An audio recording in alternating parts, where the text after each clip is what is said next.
The city breathes in steel and glass, 60 stories of glittering indifference stretching toward a gray October sky. Somewhere below, brass doors catch the last gold light of afternoon and a man steps through them, unaware he is being watched. A hand, small and steady, finds the cuff of his coat. 15 feet away by a fire hydrant, another hand sits frozen inside a pocket, too still, too stiff. The phone in that pocket, its screen has gone dark. Nobody moves. Nobody speaks above a whisper. Then 4 words, barely audible, cut through the noise of 8 million strangers who notice nothing at all. Asterisk, that man has a knife, sir. Asterisk, a child's eyes. An old man's pulse, suddenly remembering danger his mind hasn't caught up to. Somewhere across the street, a shape begins to shift its weight. The crowd keeps moving, neither of them does. Walter Holt stood beneath the brass awning of First Continental Bank, 71 years old, his beard more silver now than the dark brown it had been when he poured the foundation for his first apartment building 40 years earlier. His hands, thick and scarred across the knuckles from decades of concrete and steel, were folded behind his back the way they always were when his mind was working on something heavier than the moment in front of him. He had just finished a conversation with his estate attorney. Numbers, trusts, the slow, careful redistribution of a fortune built one brick at a time by a man who used to wake before dawn and pour coffee into a thermos with a cracked lid. He didn't think about the money the way people assumed he did. He thought about what it had cost him to get it. The city moved around him in its usual roar. A bus exhaled at the corner. 2 men argued over a parking space half a block down. Somewhere above a window, washer's rig clanked against glass 40 floors up. Walter stepped off the curb, his mind already drifting toward the empty apartment waiting for him on Park Avenue. The silence that had lived there for 6 years, ever since his wife Margaret had stopped breathing in the bed beside him on a January morning, he still couldn't speak about without his throat closing. Then he felt it. A small hand, no bigger than a child's hand, should be closed around the cuff of his coat. Not a tug, a request. The kind of touch that asked permission before it asked anything else. He looked down. A girl stood beside him. 11 years old, maybe 12, though something in her eyes made guessing her age feel like the wrong question entirely.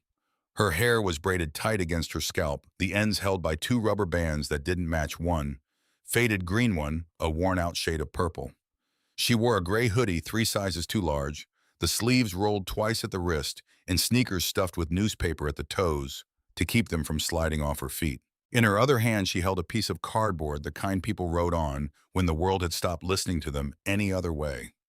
But she had turned it backward against her leg, as if whatever it said no longer mattered. She didn't look at him when she spoke. Her eyes stayed fixed on a man standing near the corner, 15 feet away, by a fire hydrant. "That man has a knife, sir." Her voice was barely a whisper pressed into the small space between 2 strangers on a crowded sidewalk. Walter almost didn't catch it, but there was something underneath the words. Not fear, certainty. The kind of certainty a man only earned by watching things other people chose not to see. He followed her gaze without turning his head the way you learn to do on a job site when something didn't sound right behind you. The man by the hydrant wore a dark green jacket, a baseball cap pulled low. His right hand sat deep in his pocket, unmoving, while his left thumb scrolled a phone whose screen Walter now noticed had gone dark. A faint angular shape pressed against the fabric of the jacket. Walter felt something shift low in his chest. 71 years old, and his body still remembered how to recognize danger before his mind finished naming it. "Walk toward the coffee shop," the girl said. "The one with the green awning. Don't run." "How do you know this?" She didn't answer. She was already stepping backward into the crowd, folding herself into the river of strangers with a practiced ease that made Walter's chest tighten in a way he hadn't expected. She moved like someone who had learned far too young how to disappear. Walter crossed the street. Behind him, the man in the green jacket shifted his weight and began to walk unhurried, matching his pace the way a current follows a boat that doesn't know it's drifting. The coffee shop smelled of roasted beans and warm milk. A barista glanced up. An old woman stirred sugar into a paper cup near the register. Walter found a chair at the back facing the door and sat the way Margaret used to tease him for sitting in restaurants, like a man who had spent too many years watching for trouble that never quite stopped coming. Through the window, he watched the man in the green jacket slow at the curb, hesitate, then walk on without stopping. The girl was gone. Walter sat there long after his coffee went cold. The barista asked twice if he wanted anything else. He said no both times. He wasn't thinking about coffee. He was thinking about two mismatched rubber bands and a piece of cardboard turned backward, and the strange, quiet bravery of a child who had nothing and had given the only thing she had anyway. That night in the apartment that still smelled faintly of his wife's lavender soap. Even after 6 years, Walter lay awake staring at a ceiling he had paid an obscene amount of money to plaster perfectly smooth. He had built towers that touched the clouds. He had shaken hands with senators. None of it mattered at 3 in the morning when his mind kept returning to a girl's whisper and a turned-around sign. By 6, he was in his kitchen, black coffee steaming in a mug Margaret had bought him 30 years ago. The handle chipped, the glaze worn thin where his thumb always rested. He picked up the phone and called a number he hadn't used in months. Marcus Bennett answered on the second ring. 12 years with the Secret Service before he'd come to run security for Walter's company. Calm, precise, almost impossible to surprise. Almost. "I need the footage from First Continental," Walter said. "Yesterday afternoon. Exterior cameras facing south on Lexington." A pause. "Did something happen?" "A child warned me about a man with a knife." The silence on the line lasted long enough that Walter could hear faintly the hum of Marcus's refrigerator through the receiver. "A child," Marcus repeated, not skeptical, careful. "A girl, 11, maybe 12. Braids, gray hoodie. She was gone before I could ask her name." "Do you have anything, a description, a direction she walked?" Walter looked down at his own hand, the one that had felt her small fingers close around his cuff the day before. "That's the problem," he said. "I have nothing." By noon, 3 monitors glowed in the security suite on the 14th floor of Holt Properties. Frozen frames pulled from traffic cameras. ATM feeds in the bank's own exterior recordings. The footage was grainy in places, sharp in others. The patchwork quilt of a city that watched everything and noticed nothing. Marcus pointed to the first screen. "This is you exiting the bank at 4:22. There he was. Walter watched himself step through the brass doors, phone in his breast pocket. His cane, he'd started using one only in the last year, hating it every day, tapping the pavement. Beside him, barely visible at the edge of the frame, a small figure in gray. "Enhance that," Walter said. Marcus zoomed. The image blurred, then sharpened just enough to reveal her profile. The braids, the mismatched rubber bands, the cardboard sign pressed flat against her leg. Her face stayed hidden beneath the hood. "Better angle." Marcus switched to a second feed, this one from a traffic camera mounted above the crosswalk. The girl was visible for exactly 7 seconds before vanishing south into the crowd. "She knew where the cameras were," Marcus said quietly. Walter turned. "What do you mean?" Marcus rewound the clip and played it again, slower this time. "Watch her path. She keeps her head down at every camera position. Crosses behind taller pedestrians at the intersections. Stays under the awnings where the angle drops off." He paused the frame. "That's not luck, Walter. That's practice." Walter stared at the frozen image, an 11-year-old girl who understood surveillance blind spots better than half the security consultants he'd ever hired. Something heavy settled into his chest, the weight of a question he didn't yet have the right words for. "Pull the earlier footage," he said. "Anything from that block. The week before. 2 weeks. However far back the cameras go." Marcus glanced at him. "You think she'd been there before?" "I think I want to know." It took most of the afternoon. Marcus's team cross-referenced timestamps, pulled archive footage from a dry cleaner's exterior camera, 2 doors down from a pharmacy's parking lot feed, from the bank's own backup servers. Frame by frame, a pattern began to surface. The kind of pattern that didn't announce itself so much as accumulate quietly until it could no longer be ignored. The girl had been there before.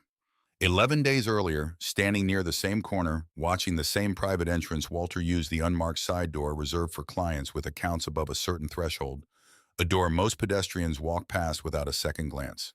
8 days earlier, watching again. 3 days earlier, she had followed him for 2 full blocks, staying always behind, always at an angle the camera struggled to capture until he turned into his car at the corner of 45th. Marcus sat back slowly. "She wasn't just there yesterday," he said. "She'd been watching you for almost 2 weeks. Walter said nothing for a long moment. He thought of every business rival who had ever studied his routines looking for weakness, every reporter who had once trailed him hoping for a story. None of it had ever made him feel the way this did not, threatened, not exposed, but strangely, unbearably moved. A child with nothing had spent 2 weeks of her life learning the shape of his. Why, he said finally more to himself than to Marcus, would a girl like that watch a man like me? Marcus didn't have an answer. Neither did Walter. Not yet. That evening, alone in his study, Walter reached into the coat he'd worn the day before. The same coat, still hanging on the back of his office chair, untouched since the incident. He ran his fingers along the inside of the cuff, out of some instinct he couldn't name, and felt something there. A small, folded scrap of paper tucked into the lining as though it had been pressed in deliberately patiently by fingers that knew exactly how much force not to use. He unfolded it under the desk lamp. 4 words written in pencil on the back of a torn coffee shop napkin. The handwriting careful in the way of someone who had been taught penmanship mattered even when nothing else did. My name is Lily. Walter sat very still. Outside his window, 60 stories below, the city blinked and murmured and went on with its endless business. He thought about Margaret, who used to say that some doors didn't open themselves, somebody had to choose to knock. He thought about his own son, Thomas, somewhere in Colorado. Now 9 years of silence between them, thick enough to build a wall from. He thought about a girl with 2 mismatched rubber bands who had spent 2 weeks studying him before she ever spoke a word. She wanted me to find her, he thought. And then more honestly, no. She wanted me to try. Marcus's team spent the next 2 days searching. They called shelters within a 2-mile radius. They checked missing persons databases, school district truancy lists, the juvenile outreach division at the precinct house on East 51st. Nothing came back. No match. No record. No Lily who fit the description Walter gave over and over with the patience of a man laying brick by brick on a foundation he couldn't yet see the shape of. It was as if the girl existed only in 7 seconds of grainy footage and 4 penciled words on a torn napkin. Walter began returning to the block himself. He didn't tell Marcus. He didn't tell his assistant, who left 3 messages he never answered. He simply left the office at 4:15 each afternoon, walked 6 blocks south to Lexington and 44th, and stood near the bank's brass doors, watching faces looking for 2 rubber bands that didn't match. The first day he stood for 40 minutes. The second day, nearly an hour.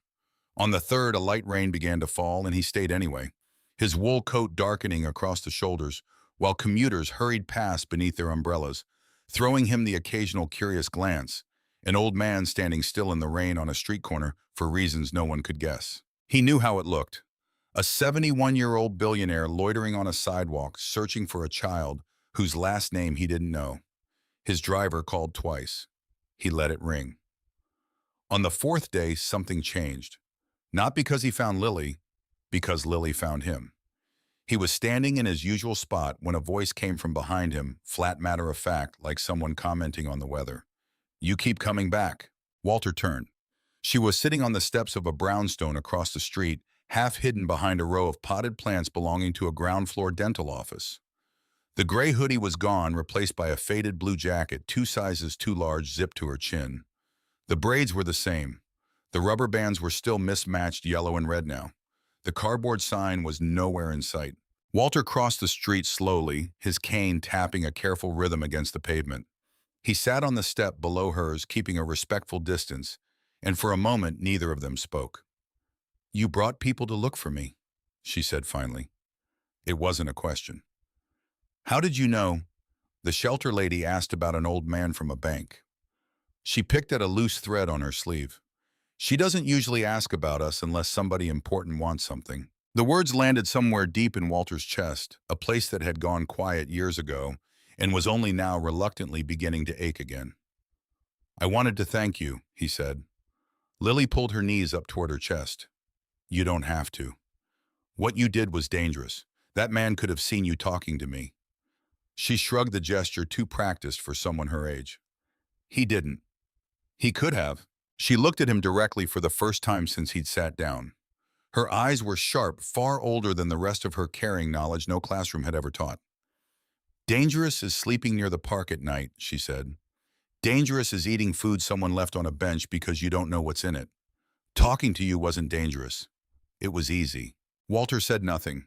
He had spent a lifetime negotiating with men who measured risk in percentages and quarterly losses in the abstract mathematics of money.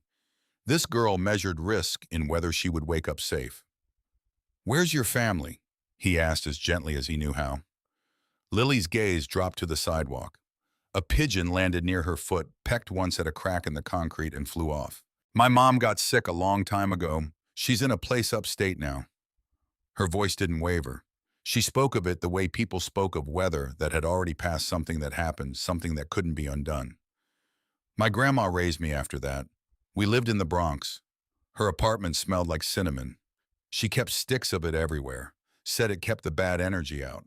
She paused. "She died 8 months ago."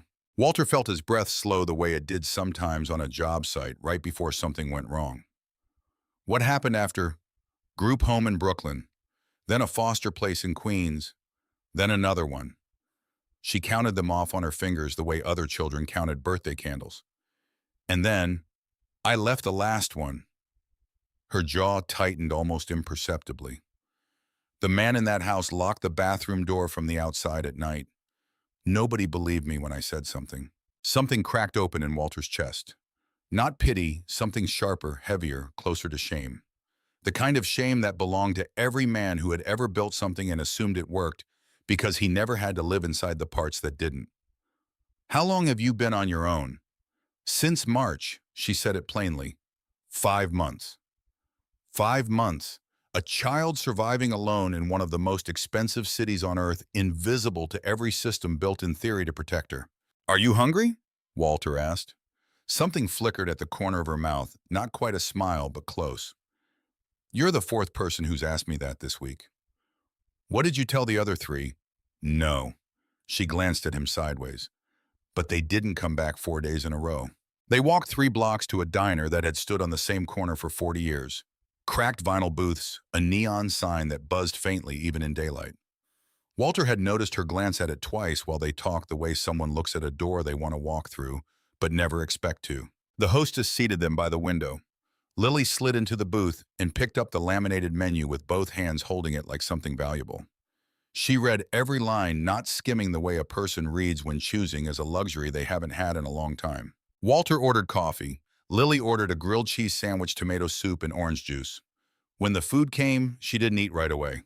She stared at it a moment, then carefully tore the sandwich into 4 equal pieces, arranging them around the edge of the plate with quiet precision. "My grandma used to say food tastes better when it looks like somebody cared about it," she said. Then she ate, not fast, not desperate, but steady, with the focus of someone who had learned never to waste a meal because the next one was never guaranteed. Walter waited until she finished before asking the question that had been circling inside him since the brownstone steps. "How did you know about the man with the knife?" Lily wiped her mouth, folded the napkin once, set it beside her plate. "I watch people. Everybody on the street watches people, you have to. But most grown-ups watch faces." She looked at him. "I watch hands." "Why hands?" "Because hands do things before faces decide to lie about them." The sentence struck Walter with a force that had no business coming from an 11-year-old, and yet there it was, true and plain as anything he'd ever read in a contract. "That man stood by the hydrant almost 30 minutes, Lily went on. "He didn't smoke. He didn't really check his phone. He kept shifting his weight like he was getting ready to move fast. His right hand never came out of his pocket." She paused. "People who carry knives hold their pocket different. Their fingers stay stiff because they're gripping something. Regular people let their hands go soft." Walter sat back in his booth.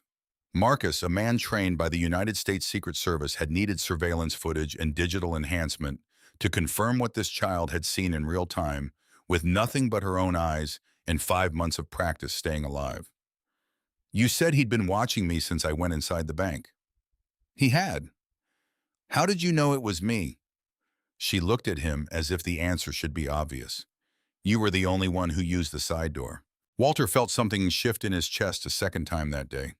The private entrance was unmarked, deliberately inconspicuous, reserved for clients whose accounts crossed thresholds most people never imagined. Most pedestrians walked past it without a glance. Lily had not only noticed it, she had connected it to the man waiting by the hydrant and understood before anyone else on that street the shape of what was about to happen. "You're very smart, Lily." She didn't react to the compliment.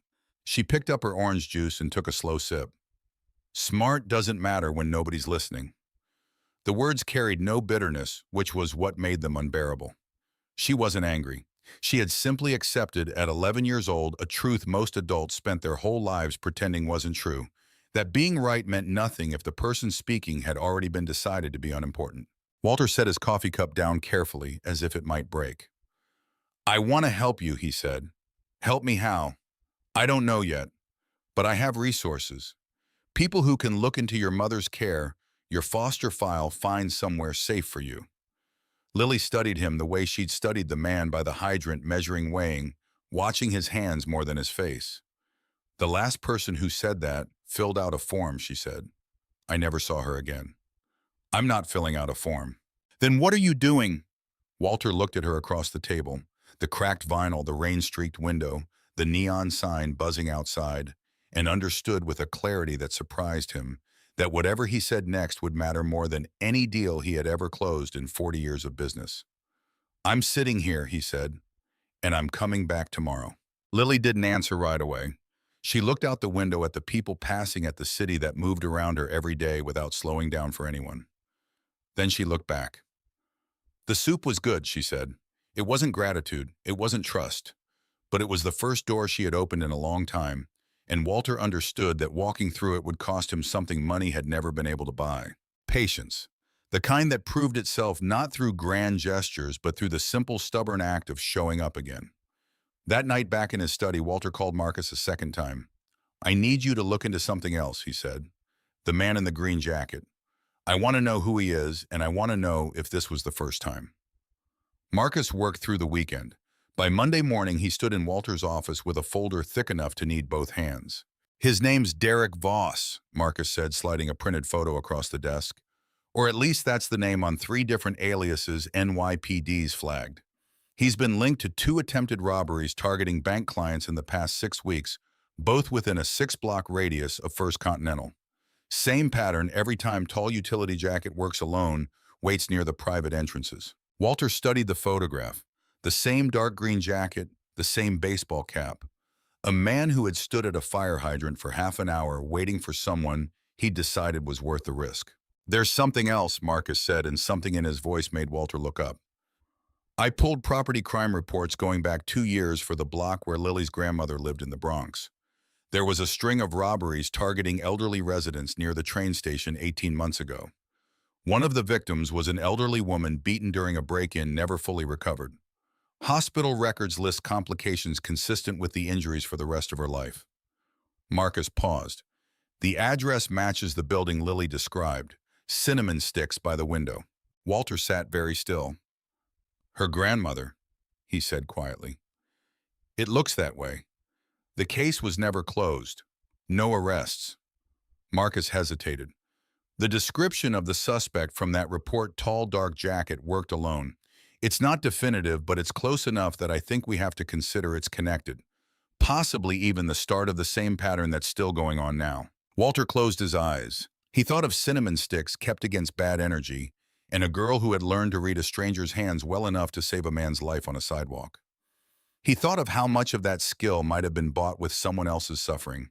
A grandmother who never fully recovered, a girl who'd had to learn far too young what danger looked like before it arrived. He thought, too, of something he had not let himself think about in over 50 years. "Marcus," he said slowly, "when I was 19, I was working a construction site outside Pittsburgh.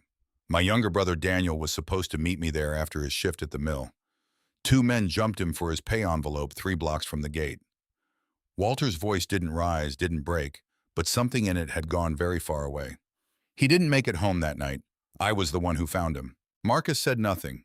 He had worked for Walter Holt for 3 years and had never once heard this. "I built half this city afterward," Walter said. "Every building, every contract, every dollar. Some part of me always thought if I built enough it would stop mattering. It didn't." He looked at the photograph of Derek Voss still lying on the desk between them. "I know what it costs a family when somebody decides another person's safety doesn't matter as much as what's in their pocket. I knew it the moment I saw that man standing by the hydrant." He folded his hands the way he had in front of the bank a week earlier, the posture of a man whose mind was working on something heavier than the moment in front of him. "Find out everything you can about Voss," he said. Quietly, I don't want NYPD tipped off in a way that spooks him before we understand the whole picture. And Marcus, he paused. I want eyes on Lily, not to watch her like a target, to make sure nobody else does. Marcus nodded, already reaching for his phone. Walter sat alone after he left the office, dim, except for the desk lamp, the city's lights scattered like embers below the window. He thought about the napkin still folded in his coat pocket, 4 words in careful pencil. My name is Lily, and about a girl who had spent 2 weeks studying the shape of a stranger's life before she ever risked her own to save it. He thought about Thomas, 9 years gone, a son who had once been a boy who followed his father onto job sites in oversized boots, asking 100 questions a minute about steel beams and load-bearing walls. He wondered not for the first time what exactly a man was supposed to build when the things he'd already built had cost him everyone he meant to build them for. Outside, the city kept moving the way it always did. Somewhere within it, a girl with 2 mismatched rubber bands was curled up wherever she had found shelter that night, carrying a faded canvas bag and a lifetime of lessons no child should have had to learn. Walter Holt picked up his coffee, found it cold, and drank it anyway. Tomorrow, he told himself, tomorrow he would go back to the diner. He would sit in the booth by the window, and he would keep showing up for as long as it took, because some debts he understood now more clearly than he had in 50 years were not paid with money at all. Some were paid only by staying. Spring had only just loosened its grip on the city when Walter began his second week of visits to the diner, the kind of cool late April rain that turned the sidewalks the color of pewter and sent steam curling up from the grates along Lexington Avenue, the air still holding a chill that hadn't quite given way to the warmth waiting somewhere behind it. Walter didn't miss a day. He left the office at 4:15, exactly waved off his driver, and walked the 6 blocks south with his cane, tapping a steady rhythm against the wet pavement, the same way he used to walk a job site at dawn, checking each beam before the crew arrived. Lily was there most afternoons now, in the booth by the window, the canvas bag beside her on the seat, like a third guest who never spoke but was never asked to leave. Some days she had a library book open in front of her, borrowed from somewhere Walter never asked about, since she didn't carry a card. This week it was a thick volume on ocean life, the spine cracked soft from other hands before hers. Did you know octopuses have 3 hearts? She said one afternoon, not looking up. Walter eased himself into the booth, his knees protesting the way they always did in damp weather. I didn't. And blue blood. She turned a page. If one heart stops, the other 2 keep going. She looked at him then the way she sometimes did, as if testing whether he understood the weight under her words before she let herself say more. Seems like a good system, Walter said. Walter. Something close to a smile crossed her face there, and gone like sun breaking through clouds for half a second before closing again. He had learned not to chase those moments. He had learned in 2 weeks that Lily Hartman gave nothing away to anyone who reached for it. She only ever offered things when a person had stopped expecting them. It was during these quiet afternoons that Walter called the only person he knew who might understand what he was trying to build, brick by uncertain brick, around a girl who had survived more in 11 years than most men survived in 71. Helen Brooks took this train up from Washington on a gray Tuesday morning, carrying a single leather bag and a folder thick enough to suggest she hadn't slept much the night before. Walter met her in a conference room on the 14th floor, the same room where Marcus had first shown him the surveillance footage. The city sprawled beneath the windows. Helen glanced at the view once, then sat down and opened her folder without comment. She had spent 22 years sitting in rooms built to impress people. She was no longer impressed by anything but the truth. I've reviewed Lily's case file, she said. All 3 placements. The incident reports, the caseworker notes the school records. She paused, her finger resting on a page. I also pulled the shelter intake documentation. Walter leaned forward. What did you find?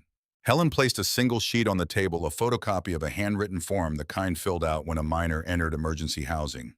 Name, age, date of entry, emergency contact. Most fields were completed in a caseworker's looping hand, but at the bottom, in a child's careful printing, someone had added a note in the margin.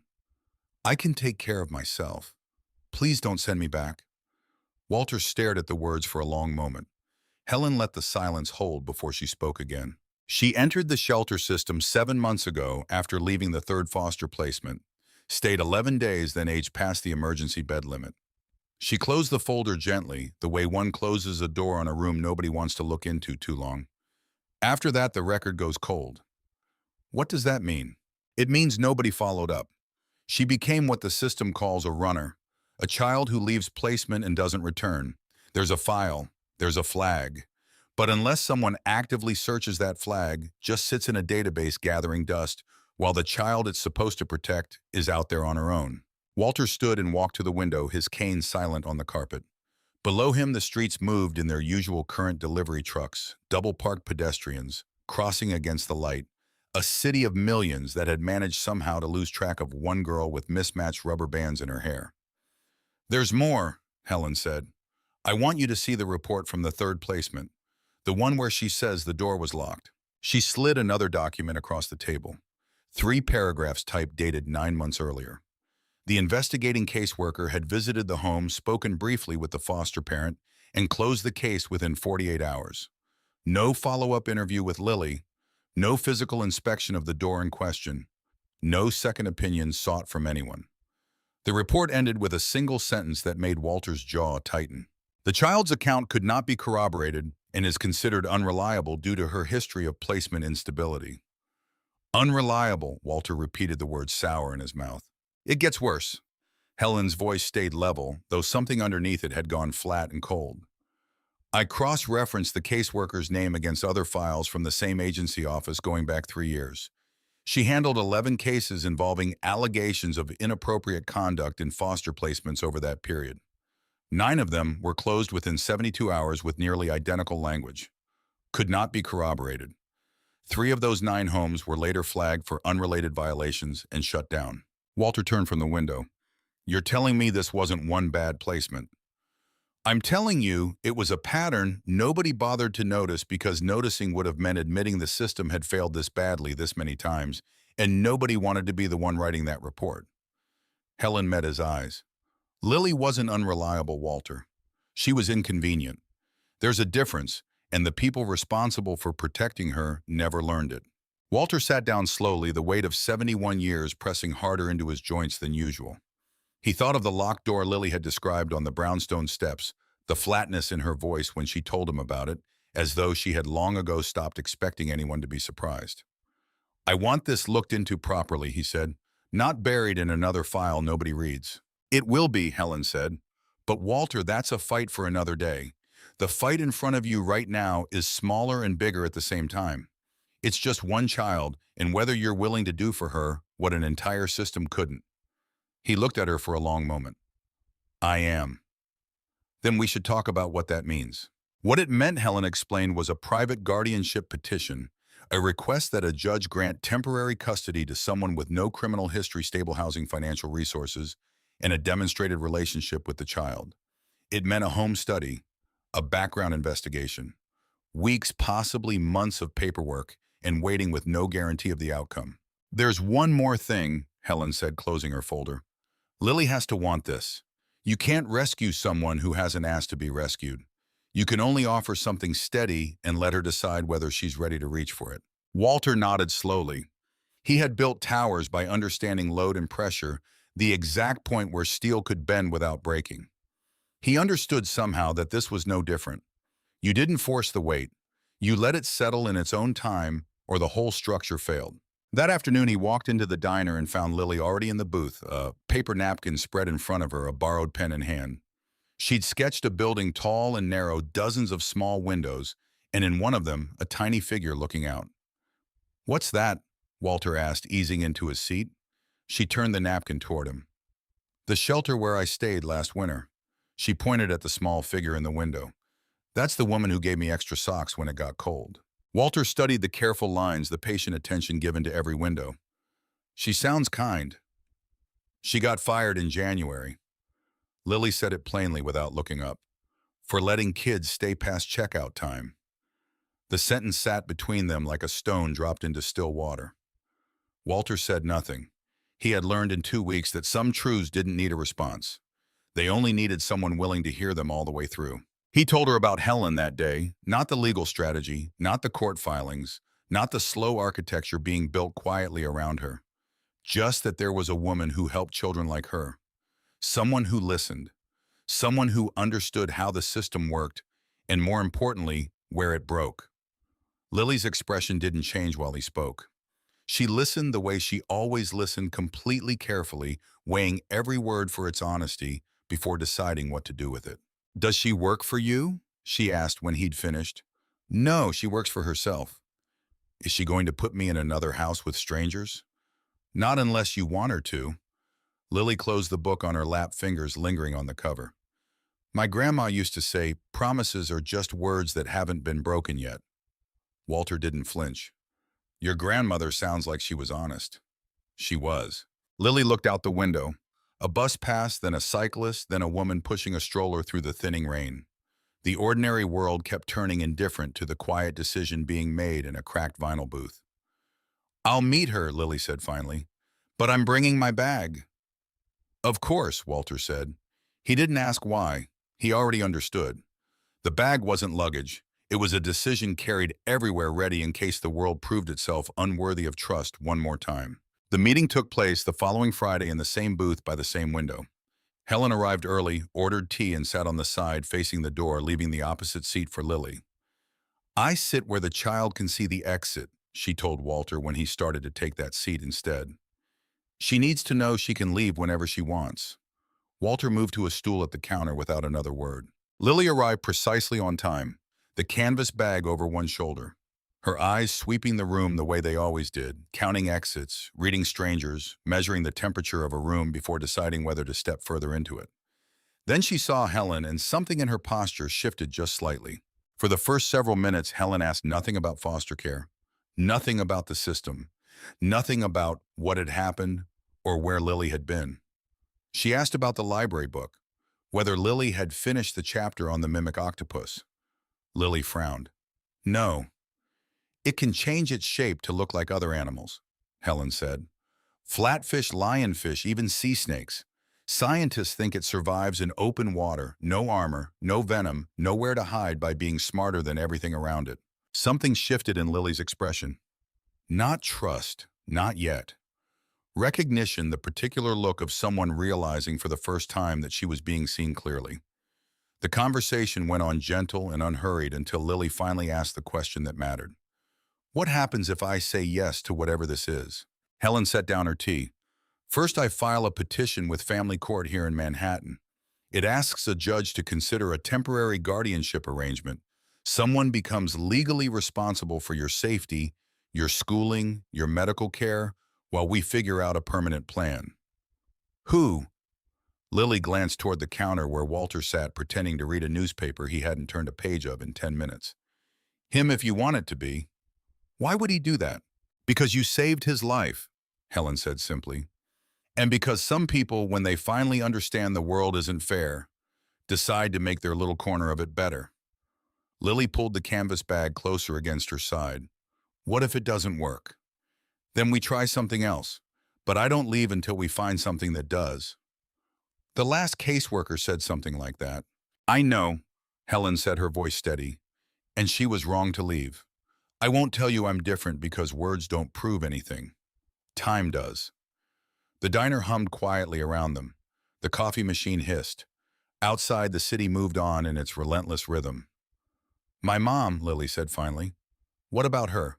Can I see her?" "Yes," Helen said. "Once the guardianship is in place, we can arrange supervised visits once her treatment team approves the timing. You have every right to see your mother." Lily's grip on the canvas bag loosened just slightly. Walter across the room noticed. "One more question," Lily said. Helen waited. "If I say yes, do I still get to come to this diner?" Helen smiled, small and warm. "Every single day if you want." Lily looked down at the table, tracing a scratch in the surface with her fingertip the way someone follows a path they're trying to memorize. Then she looked up. "Okay." One word, quiet, fragile, and enormous all at once. Helen reached across the table, palm up, not grabbing, not holding, only offering. Lily looked at it for 3 full seconds before placing her hand on top of it. Across the room, Walter set down the newspaper. His eyes burned, but he didn't look away. He had closed deals worth billions of dollars in rooms built for power. None of them had ever mattered as much as this. The petition was filed the following Monday, but the world outside the diner had not stood still, while a slow, careful trust was being built one afternoon at a time. 3 days after the meeting, Marcus appeared in Walter's office with a folder he set down without his usual calm. "We have a problem," he said. Walter looked up from his desk. "Voss." "Voss," Marcus confirmed. "He's noticed her." Walter felt the floor seem to tilt very slightly beneath his chair. "How?" "One of my men spotted him near the shelter outreach van 2 blocks from where Lily's been staying. He wasn't there for a target of opportunity. He was watching the entrance the same way he watched the bank patient, methodical." Marcus's jaw tightened. "I think he recognized her, Walter. From the bank. He may suspect she saw something connected to him or that she could identify him if this ever goes to a courtroom." Or, Walter said slowly, the pieces from Marcus's earlier report rising back into his mind. "He knows about her grandmother." Marcus didn't answer right away, which was answer enough. "I want protection on her," Walter said. "Now, discreet but constant. I already moved on it. 2 of my people are rotating coverage near the shelter and the diner. But Walter," Marcus hesitated. "If Voss feels cornered, men like that don't always retreat. Sometimes they get bold instead." Walter stood his hands flat on the desk, the old instinct of a man who had once walked a construction site assessing risk before a single beam went up. "Then we don't wait for him to get bold. We close the distance first." That evening, Walter walked the 6 blocks to the diner with Marcus, a careful distance behind him, scanning the street the way he used to scan a perimeter in another life.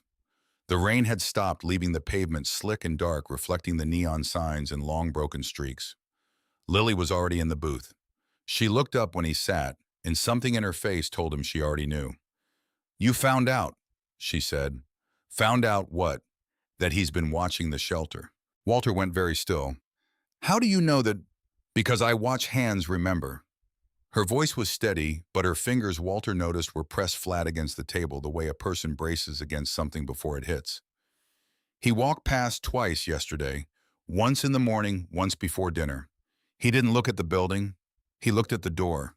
People who are really just walking by don't look at doors that long." Walter felt something cold settle into his chest. "Lily, I need you to listen to me. I'm not asking you to be afraid. I'm telling you that you're not alone in this anymore. There are people watching out for you now, whether you can see them or not." "I know," she said quietly. "I saw the man in the blue jacket outside yesterday. He thinks he's good at staying out of sight. He's not bad, he's just not as good as he thinks." Despite himself, despite everything, Walter felt the corner of his mouth lift. "That's Marcus's man. He'll be flattered to hear the review." For a moment, something like a real smile crossed Lily's face, quick, unguarded, gone, almost before it arrived. It didn't last. 2 nights later, the call came at 11:40 in the evening. Marcus's voice clipped and urgent in a way Walter had never heard from him before. He approached her. Walter was already reaching for his coat before Marcus finished the sentence. "Where is she?" "She's safe. My man got between them before Voss got close enough to touch her. But it was close, Walter. Too close. He cornered her near the alley behind the shelter, asked her name, asked if she remembered him from the bank. My man moved in. Voss ran. We lost him 2 blocks east." "Take me to her." "Walter, it's nearly midnight." "Take me to her, Marcus." The shelter sat on a quiet side street in the East 20s, a converted brownstone with security bars over the ground floor windows and a buzzer system that took too long to answer.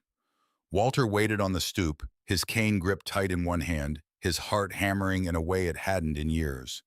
Not from exertion, but from something closer to fear than he was willing to name. When the door finally opened, Lily stood in the entryway, a blanket draped over her shoulders, a staff member hovering nearby with the careful, practiced patience of someone trained to handle a crisis without making it worse. "You're okay," Walter said, the words coming out rougher than he intended. "I'm okay," Lily said. But her hands, he noticed, were shaking just slightly, the way hands shake after they've stopped needing to be steady. She let him sit beside her on the bench in the front hallway, the staff member retreating a discreet distance away. "He said my name," Lily said quietly. "He remembered it. From somewhere. I never told him my name." Walter's blood went cold. "How would he know it?" "I don't know." Her voice was small in a way he hadn't heard before. The careful, armored steadiness cracked just enough to let something younger show through. "He asked if I remembered him from the bank. He asked if I'd told anyone what I saw. She looked up at Walter, and for the first time since he'd met her, he saw something close to real fear in her eyes. He knows where I sleep. Walter put his hand gently on the bench beside hers, not touching her, just close enough that she could close the distance if she wanted to. He won't get near you again, he said. I promise you that. You said promises are just words that haven't been broken yet.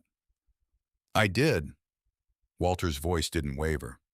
So I'm going to do everything in my power to make sure this one never breaks. That's the only kind of promise worth making. She looked at him for a long moment, and then slowly she leaned just slightly into his shoulder. Not an embrace, not quite, but closer than she had ever allowed herself to be. Walter sat very still, afraid that moving even an inch might shatter whatever fragile thing had just settled between them. In the days that followed, Marcus doubled the security around the shelter, and the diner working with a contact inside the NYPD's organized robbery unit to share what they'd learned about Voss without tipping their hand too soon. The investigation moved carefully, deliberately. Walter understood now more than ever that a man cornered too early might do something desperate, and the only thing that mattered more than catching Derek Voss was making sure Lily never paid the price for it. It was during this tense, watchful week that the second disruption arrived, not from the street, but from the courthouse. Helen called on a Wednesday afternoon, her voice carrying a weight Walter had not heard from her before. We have a complication, she said. A man has come forward claiming to be Lily's father. Walter sat very still in his office chair. Her father. His name is Gary Mills. He's filed paperwork contesting your petition requesting custody himself. Helen paused. Walter, I need you to understand this isn't necessarily good news, and it isn't necessarily bad news yet. It's a complication. We need to know who this man is before we know what it means. Marcus had the answer within 48 hours, delivered in his usual flat, careful tone that did nothing to soften the weight of what he'd found. Gary Mills has no record of involvement in Lily's life going back at least 6 years based on school enrollment forms and her mother's hospital intake records, which list him as father whereabouts unknown. Marcus slid a sheet across the desk. What he does have is debt, significant debt. Court records show 2 civil judgments against him in the last 18 months, both unpaid. And he hesitated, choosing his words with unusual care. His financial records show a recent cash deposit large enough to be worth flagging. The source isn't clear yet, but the timing lines up almost exactly with when he filed for custody. Walter felt something harden in his chest, the cold clarity that used to settle over him in the middle of a difficult negotiation when he understood finally what the other side actually wanted. You think someone's paying him to file this? I think it's worth finding out who, Marcus said. And I think we both know who has a reason to want Lily back under someone's roof other than yours. Someone who could control her. Someone who needs her quiet. Walter closed his eyes briefly. Derek Voss. If this man gets custody, Walter said slowly, Voss gets access to her in a way none of our security can stop. That's the fear, yes. Walter walked to the window, looked down at the street 60 stories below. The same current of strangers it had always been carrying inside it. Now a girl who had trusted him with the only thing she had left to give, and a man circling closer every day looking for a way back to her. Then we make sure it doesn't happen, he said. Whatever it takes. That night, alone in his study, Walter sat with the napkin from the coffee shop spread flat on his desk under the lamp, 4 words in careful pencil, a promise made before either of them understood what it would cost. He thought of his brother Daniel, 52 years gone, taken by men who decided someone else's safety mattered less than what was in their pocket. He thought of Margaret, who would have known exactly what to say to a frightened child in a shelter hallway, and who had been gone 6 years now, leaving him to learn these things alone. Clumsily, an old man relearning tenderness from a child who had far more reason to have forgotten how to trust anyone at all. And then, as if the universe had decided he hadn't carried enough that week, his phone rang at nearly midnight, an unfamiliar 970 area code lighting up the screen. He almost let it go to voicemail. Some old instinct, the same one that had told him to listen when a girl whispered a warning on a crowded sidewalk, made him answer instead. Hello.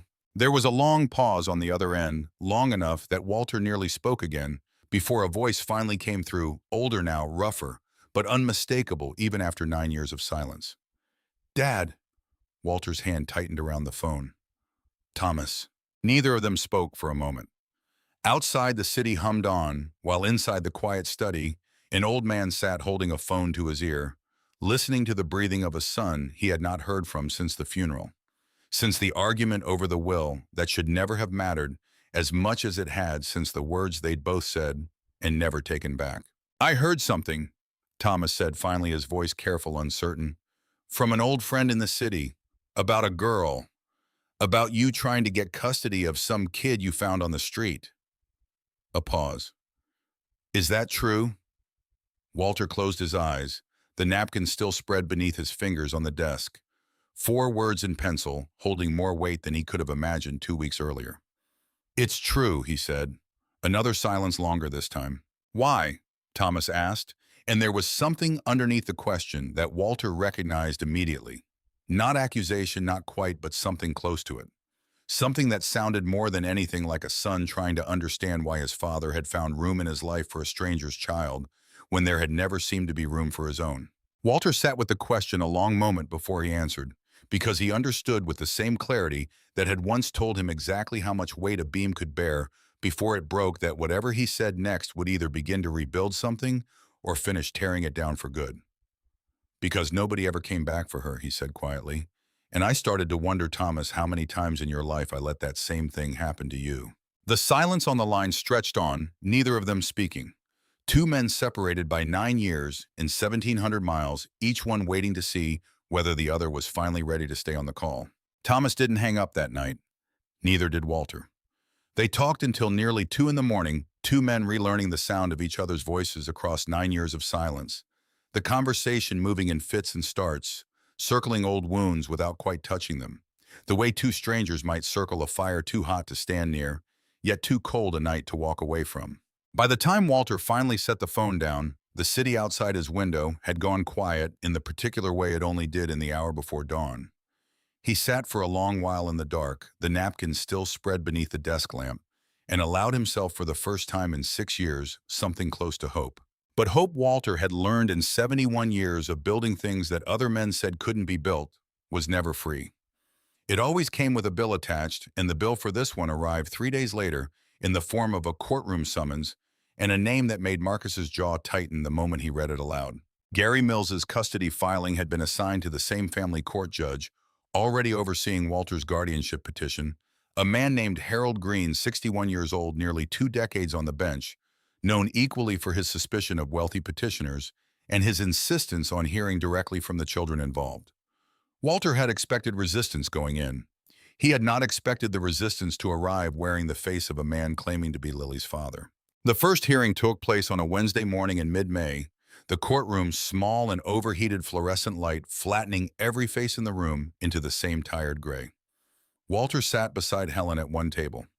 Across the aisle sat Gary Mills, a thin man in his 40s, with restless hands and eyes that moved too often toward the exit, beside a lawyer who spoke with more confidence than the facts of the case seemed to warrant. Judge Green reviewed the filings without expression, his reading glasses perched low on his nose, the courtroom silent except for the occasional shuffle of paper and the radiator clanking somewhere along the back wall. "Mr. Mills," the judge said finally, looking up over the rims of his glasses, "your petition states you are the biological father of the minor child and have been, in your words, attempting to reconnect for some time. Can you explain the 6-year gap in any documented contact?" Gary Mills shifted in his seat. "I was dealing with some things, personal things. I always meant to come back for her." "And the timing of this filing?"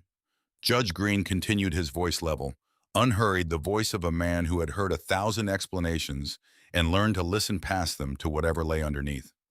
"Coming roughly 2 weeks after a private guardianship petition was filed on the child's behalf by another party. You'd call that a coincidence." "I'd call it finally having the means to do right by her," Mills said, though something in his voice cracked just slightly at the edges, a hairline fracture in a wall built too quickly to hold. Walter watched him carefully, the way he used to watch a foreman explain why a project had fallen behind schedule, listening less to the words than to the spaces between them, the places where a story strained against its own seams. Judge Green was watching too. "We'll reconvene in 2 weeks," he said finally. "I expect both parties to be fully prepared. And Mr. Mills," The judge's eyes held him a moment longer than necessary. "I'll be asking for full financial disclosure. All of it." The gavel fell. Gary Mills left the courtroom quickly, his lawyer trailing behind him, and Walter felt watching them go the same cold certainty he'd felt standing on a sidewalk 3 weeks earlier, watching a man's hand stay too stiff inside a jacket pocket. That evening, Marcus arrived at Walter's apartment without calling ahead, which told Walter everything he needed to know before his security chief said a single word. "We have him," Marcus said, setting a folder on the kitchen island, where Walter still kept Margaret's chipped coffee mug in the cabinet above the sink untouched, unable to be thrown away. "Voss. Both of them." Marcus opened the folder. "I had a contact at the bank pull wire transfer records cross-referenced against Gary Mills' financial disclosures from the court filing. 3 weeks ago, 2 days after Lily warned you outside First Continental, a cash deposit hit Mills' account.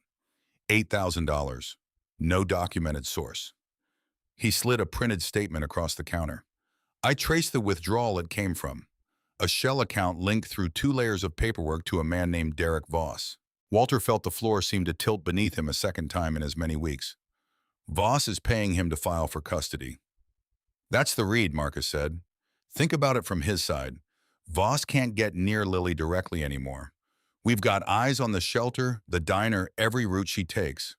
But if her biological father wins custody, suddenly there's a man in her life with debts to Voss and no security detail watching his front door. He'd have access to her again," Walter said quietly, "through someone who owes him money. Or worse," Marcus said, "he'd have leverage. A father in debt, a daughter who might be the only witness tying him to a string of robberies that's not a custody arrangement, Walter. That's a hostage situation wearing a court order."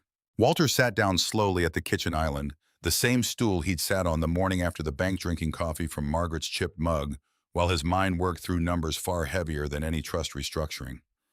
"Can you prove the connection?" he asked. "Not yet, not in a way that would hold up cleanly in family court. Financial circumstantial evidence is one thing, but it's not the same as criminal proof." Marcus closed the folder. "But I've already passed what we have to my contact in the organized robbery unit. If they can build a case against Voss for the bank robberies, the financial trail to Mills comes with it. The problem is timing. The custody hearing is in 2 weeks. A criminal investigation could take months." Walter looked up. "Then we need to make sure it doesn't." Over the following days, the city seemed to narrow itself around 2 threads pulling tighter by the hour. The quiet, careful police investigation building toward Derek Voss, and the courtroom clock ticking down toward a hearing that could undo everything Walter had spent a month trying to build. Lily noticed the strain before Walter said a word about it. She always did. "You're different this week," she said one afternoon in the booth, the library book closed in front of her untouched. "Am I?" "You keep checking your phone. You never used to do that when we talked." She studied him with the same flat assessing patience she gave every stranger on the street. "Something's wrong." Walter considered for a moment whether to tell her everything. The wire transfer, the shell account, the man claiming to be her father who had in fact simply been bought. He decided in the end that she had carried enough weight alone for one lifetime, and that some burdens an adult was meant to carry first, so a child didn't have to carry them at all. "A man has come forward," he said carefully, "saying he's your father." Lily went very still.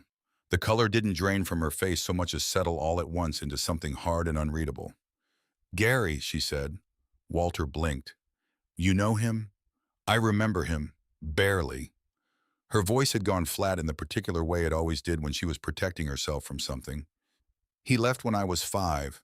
My grandma used to say his name like it was something she'd stepped in." She looked up. "Is he trying to take me?" "He's filed a petition," Walter said. "But Lily, I need you to hear me clearly. He's not doing this because he wants you. We believe someone is paying him to file." He watched understanding move across her face slowly, the same way she had once watched a man's hand stay stiff in a pocket and known before anyone else exactly what it meant. "Voss," she said quietly. "We think so. We're not certain yet." Lily's hand tightened around the edge of the table, knuckles pale. "If he gets custody," she said, working through it the way she worked through everything methodically without flinching, "then Voss doesn't need to come near me at all. He just needs Gary." Walter felt something twist in his chest, the particular ache of watching a child understand a danger faster and more completely than the adults trying to protect her from it. "That's not going to happen," he said. You can't promise that. No, Walter admitted. I can't promise the outcome. But I can promise you this, whatever happens in that courtroom, I am not walking away from you. Not for Gary Mills, not for Derek Voss, not for anyone.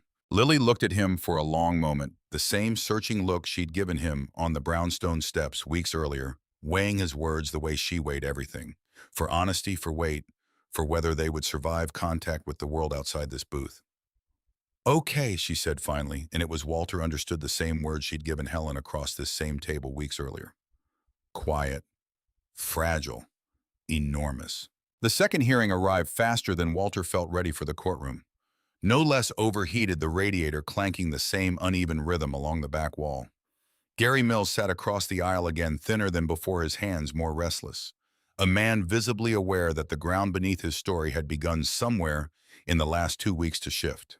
Helen rose first, laying out the financial disclosures. Judge Green had requested Mills' 2 unpaid civil judgments, his irregular income, and then carefully, methodically, the unexplained $8,000 deposit 3 weeks prior. Your Honor, Helen said, we believe this deposit originated from an individual currently under investigation by the NYPD's Organized Robbery Unit in connection with a series of armed robberies targeting bank clients in this district.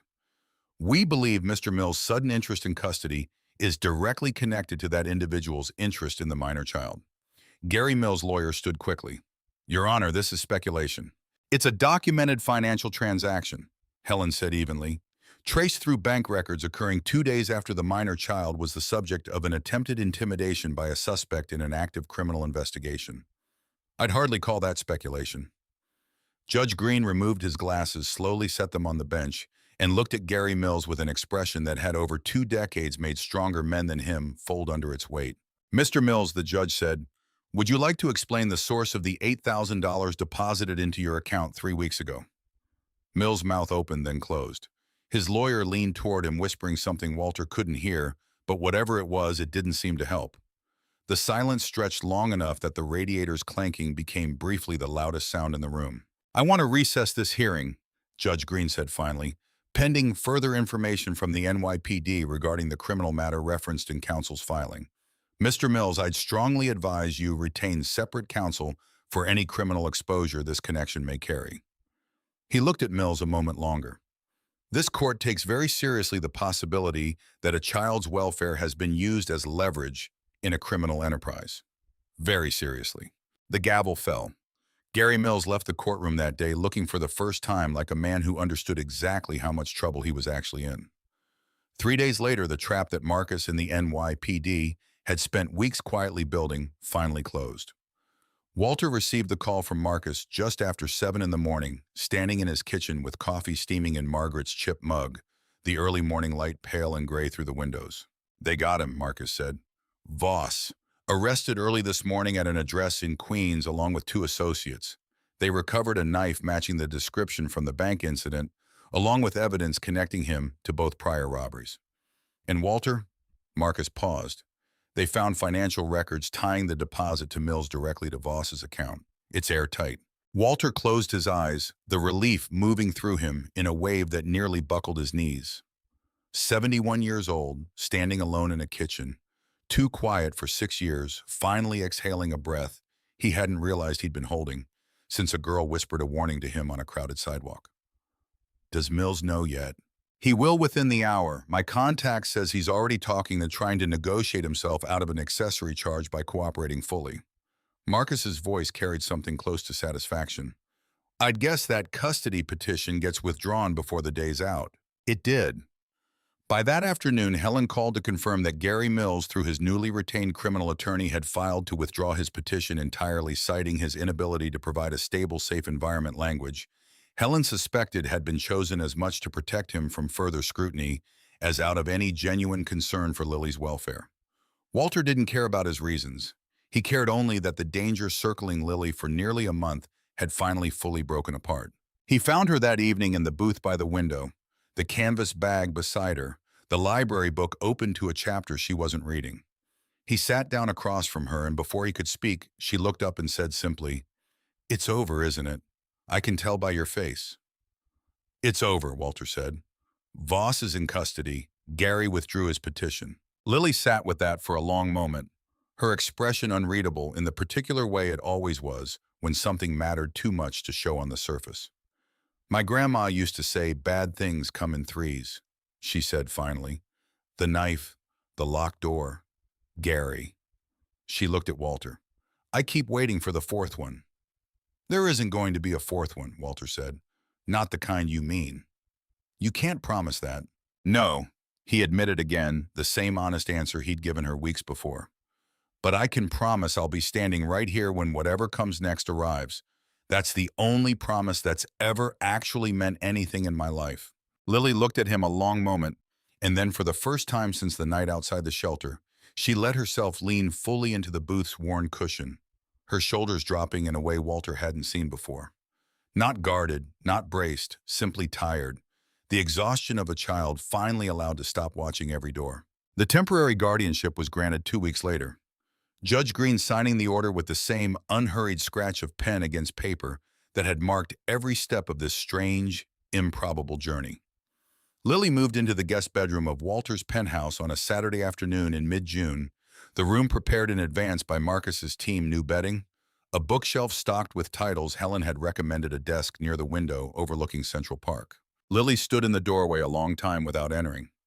You don't like it, Walter said from behind her. It's too quiet, she said.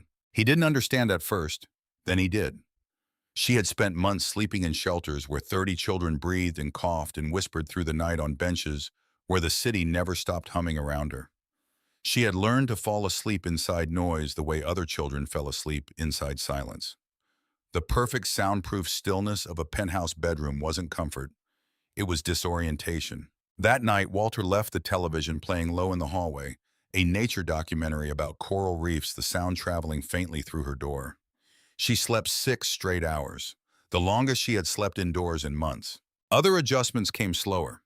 She kept the canvas bag packed beside her bed every night for the first 3 weeks, zipped and ready, the way a soldier kept boots near the door. Walter never asked her to unpack it. He never moved it. He simply lived alongside the fact that the girl down the hall was still preparing every single night to leave, because every place she had ever stayed had eventually asked her to. The fracture came on a Tuesday evening in early July when a tutor named Lisa Park arrived to evaluate Lily's academic level. Lily refused to sit down, arms folded, standing near the kitchen counter. I don't need this, she said.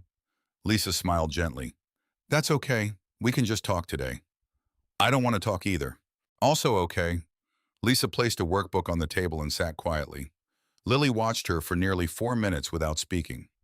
Then she walked over, opened the workbook, and completed 17 math problems in 12 minutes. Every answer correct. Lisa looked at Walter afterwards, something close to wonder in her expression. She's not behind, she said. She's ahead, significantly. Walter wasn't surprised. A girl who could read surveillance blind spots and the stiffness of a stranger's hand was never going to struggle with fractions. But the real difficulty, he understood now, lived somewhere else entirely, in the small, invisible spaces between routine and trust. He found her one night just after 2 in the morning, sitting on the kitchen floor in the dark, the canvas bag in her lap, staring at nothing.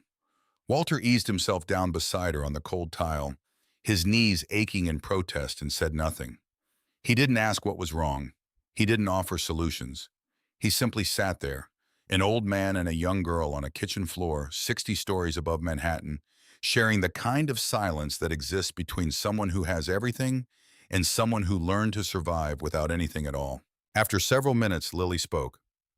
Sometimes I dream about my grandma's apartment, the one with the cinnamon sticks. Yeah. In the dream, it's exactly the same. The wallpaper, the radiator that made that clicking sound, the window where she kept her plants. She paused. But when I open the front door, there's nothing outside. Just nothing. No hallway, no stairs, no street. Like the apartment's floating in the middle of nowhere, and I can't leave even if I want to. Does it scare you? She thought about it. No, it makes me sad because even in the dream I know it's not real and I still don't want to wake up. Walter felt something in his chest he had no name for, heavier than sadness, quieter than grief. The understanding that some wounds couldn't be fixed, only accompanied. That the best he could offer this child was not a solution, but a presence. Not a replacement for what she had lost, but steady, reliable proof that not every good thing had to disappear. Your grandmother's apartment was real, he said softly. The cinnamon was real. The radiator was real. You carry those things, whether the building's still standing or not. Lily looked at him in the dim kitchen light. That's what she used to say. She sounds like she was right about a lot of things. She was. Lily set the bag down not far just beside her instead of in her lap. A small movement, the kind most people would never notice. Walter noticed. 6 months passed. Thomas flew in twice during those months, once in late summer, awkward and tentative. Both men relearning how to sit across a table from each other after 9 years of silence, sharing careful surface conversation over a dinner that lasted longer than either of them expected. He flew in again over Thanksgiving, when something in his voice on the phone had finally softened enough that Walter stopped bracing for the call to end badly, and the two of them spent the holiday together for the first time in nearly a decade. The empty chair at the table no longer feeling quite so much like an accusation. Winter came hard that year. The city strung with lights by early December, the air smelling of roasted chestnuts from the vendor carts lining Fifth Avenue. It was Thomas, in fact, who sat beside Walter in the courthouse hallway on the cold December morning of the permanent guardianship review, having flown in the night before without being asked. I wanted to see this, Thomas said simply when Walter raised an eyebrow at him in the hallway. Whatever this is, I wanted to see it for myself. Walter didn't trust himself to answer. He only nodded, and the two of them sat together on a bench, too uncomfortable for the weight of what was about to happen, while Lily walked into Judge Green's courtroom, wearing a new dark blue coat she'd chosen herself after 45 minutes comparing options and selecting in the end the least expensive one on the rack. She still carried the canvas bag, but something about it had changed, not the bag itself faded and worn as ever, but the way she carried it. Loosely now over one shoulder instead of clutched against her chest. As if it had become something she chose to bring rather than something she needed in order to survive. Judge Green reviewed the file before him, the social worker's monthly reports, Lisa Park's academic assessments, a letter from Helen summarizing 6 months of progress. He read each page with the deliberate patience of a man who understood that words on paper only ever told part of any story. Then he looked up at Lily. "How are you?" he asked. "Good," Lily said, sitting straight in her chair. "Are you comfortable where you're living?" "Yes." "Is there anything you need that you're not receiving?" Lily thought about it. The courtroom held its silence. Even the fluorescent lights seemed to hold still. "I'd like to visit my mom more often," she said. The judge made a note. "How often do you see her now?" "Once a month." "And you'd like more? Every 2 weeks if she's feeling okay." Judge Green nodded, then turned the full weight of his attention toward her once more. "Lily, do you understand what permanent guardianship means?" "Yes."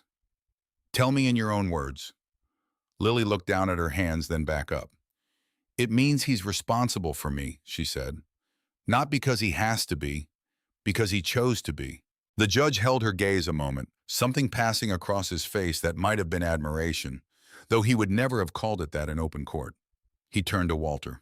"Mr. Holt, the reports before me are favorable. The home environment is stable. The child is thriving academically and emotionally. Ms. Brooks' assessment is unequivocal." He paused. "I want to be clear about something, however. Guardianship is not ownership. It is not charity. It is a covenant. You are agreeing to put this child's needs above your own convenience for as long as this arrangement exists. Do you understand that?" "Yes, Your Honor." "Do you accept it?" "Completely." The pen scratched against paper, the same quiet sound Walter remembered from the very first hearing, but carrying now a different weight entirely. Finality. Certainty. A door closing behind them in a way that meant neither of them would have to keep watching for the exit. They walked out of the courthouse into a sky already beginning to release the season's first real snowlight and slow dusting the steps and railings and the shoulders of strangers hurrying past on the sidewalk below. Lily stopped at the bottom of the steps, tilted her face upward, and let the snow land against her skin, standing perfectly still while the city moved around her. Walter waited. He had learned by now that her silences were never empty. They were full of things she was deciding whether to say. Thomas stood a few steps back, watching the two of them. Something complicated and unguarded moving across his own face, a son seeing perhaps, for the first time, the shape of the man his father had quietly become. "I want to show you something," Lily said finally. She reached into the canvas bag and pulled out a folded scrap of paper. Walter recognized it instantly. The napkin from the coffee shop, 4 words in pencil, worn soft now from months of being carried. My name is Lily. But she had added something new. Beneath her name in the same careful handwriting, a second line. This is my home now. Walter read it twice. Then he folded it gently and tried to hand it back to her. You should keep that, he said. Lily shook her head. I don't need it anymore. She closed his fingers around it instead. You keep it, so you remember why you came back. Walter stood on the courthouse steps with snow falling on his shoulders and a torn napkin pressed into his palm, and felt something he had not felt since long before Margaret died, since long before a job site outside Pittsburgh had taken his brother from him at 19. He felt found, not by wealth, not by power, not by a city that had given him everything except the one thing that mattered. Found by a girl who carried her entire life in a canvas bag. Found by a whisper on a crowded sidewalk. Found by the small, stubborn, irreplaceable truth that the people the world overlooked were so often the ones holding it together. Thomas stepped closer, hands in his coat pockets, and looked at his father for a long moment before speaking. I think I understand now, he said quietly, why you couldn't just walk past her. Walter looked at his son, really looked at him the way he hadn't allowed himself to in 9 long years, and felt something between them begin finally to mend. Some debts, Walter said, aren't paid with money at all, Thomas. I learned that a little too late for some people in my life. I wasn't going to learn it too late again. They walked to the diner together, the three of them, because of course they did. The booth by the window was open, as if it had been waiting. Snow drifted past the glass in slow, unhurried spirals. The neon sign buzzed softly against the gathering dark. The waitress brought orange juice without being asked. Lily picked up her fork, looking out at the falling snow. The pancakes are better in winter, she said. Walter smiled, the kind of smile that came easier now than it had in 6 long years. Everything is. Outside, the snow kept falling soft and unhurried, settling over rooftops and fire escapes, and the quiet corner where a girl had once stood, watching a stranger's hands, learning in 7 seconds of borrowed courage the shape of a life she had decided to save. Inside the diner, the warmth held steady. A child ate breakfast without fear. An old man sat still without restlessness. And a son, after 9 years of silence, finally understood what his father had spent his whole life trying and failing, and finally learning how to give. Not power, not money, not a signature on a dotted line, just the simplest thing in the world. Someone who listened. And someone brave enough, even at 71 years old, with a beard gone silver and a heart he'd thought long closed, to start again.